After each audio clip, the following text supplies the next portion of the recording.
Le connais-tu? Diego Maradona. Le connais-tu?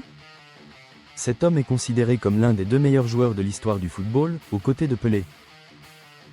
Il a aussi été, selon un ancien garde du corps repenti de la mafia napolitaine, un homme littéralement sous l'emprise du crime organisé, son passeport diplomatique utilisé pour faire transiter de la drogue entre 2 continents. Voici l'histoire de Diego Maradona.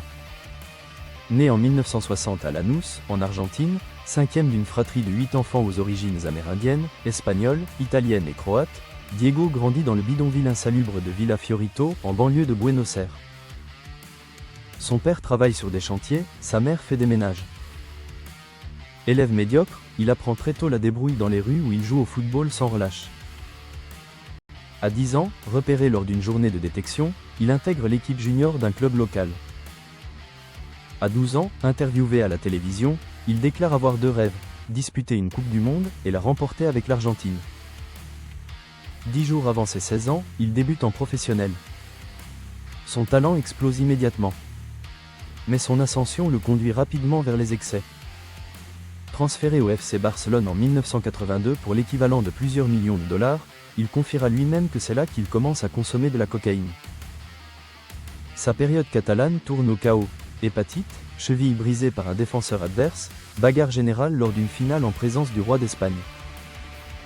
En 1984, il rejoint le modeste club napolitain du SSC Naples pour un montant record à l'époque.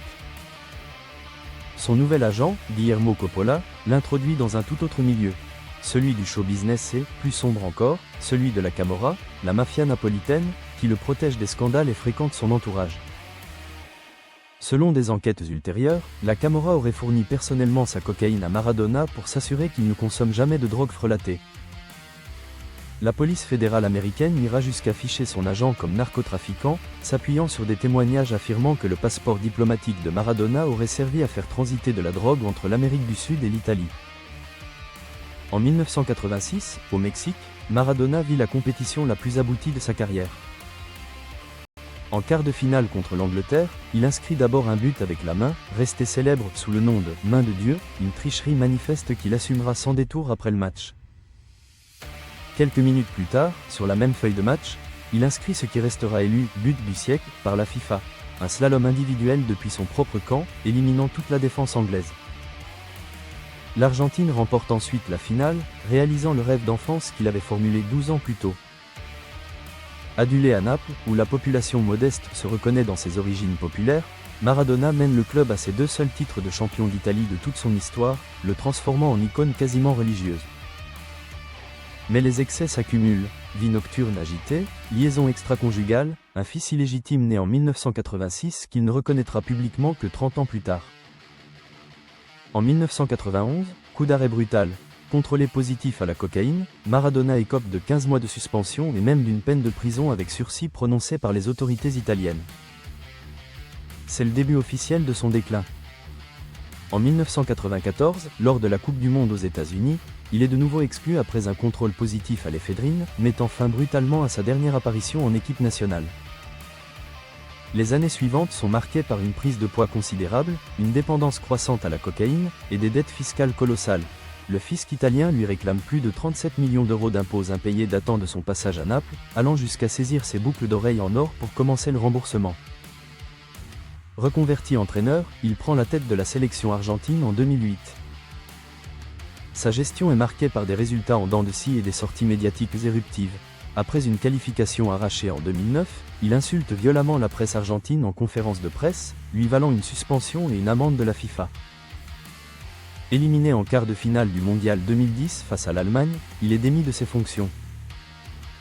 Politiquement, Maradona se revendique soldat péroniste, soutenant ouvertement Fidel Castro, qu'il qualifiera de « second père », ainsi que Hugo Chavez et Nicolás Maduro, tout en dénonçant publiquement les bombardements israéliens sur Gaza et l'incarcération de l'ancien président brésilien Lula. Sa santé se dégrade dangereusement au fil des années. Première alerte cardiovasculaire en 2000, pontage gastrique à Cuba en 2005, multiples hospitalisations pour hépatite, calculs rénaux, saignement d'estomac. En octobre 2020, affaibli, il est opéré d'urgence pour un hématome au cerveau. Le 25 novembre 2020, à seulement 60 ans, Diego Maradona meurt d'un arrêt cardiaque à son domicile près de Buenos Aires. 3 jours de deuil national sont décrétés par le gouvernement argentin. Les investigations judiciaires qui suivent sont retentissantes. 7 membres de son équipe soignante sont finalement poursuivis non plus pour simple négligence, mais pour homicide volontaire, le parquet estimant qu'ils n'ont rien fait pour empêcher sa mort alors qu'elle devenait inévitable. De l'enfant du bidonville de Villa Fiorito à l'homme désigné meilleur joueur du XXe siècle à quelques centièmes de points près devant Pelé, en passant par une emprise mafieuse et une chute vertigineuse dans l'addiction, l'histoire de Diego Maradona reste l'une des plus brillantes et des plus tragiques du sport mondial. Diego Maradona n'est qu'une des nombreuses figures que l'histoire a laissées dans l'ombre. Un petit like si cette vidéo t'a marqué, et abonne-toi pour qu'on continue à explorer l'histoire ensemble.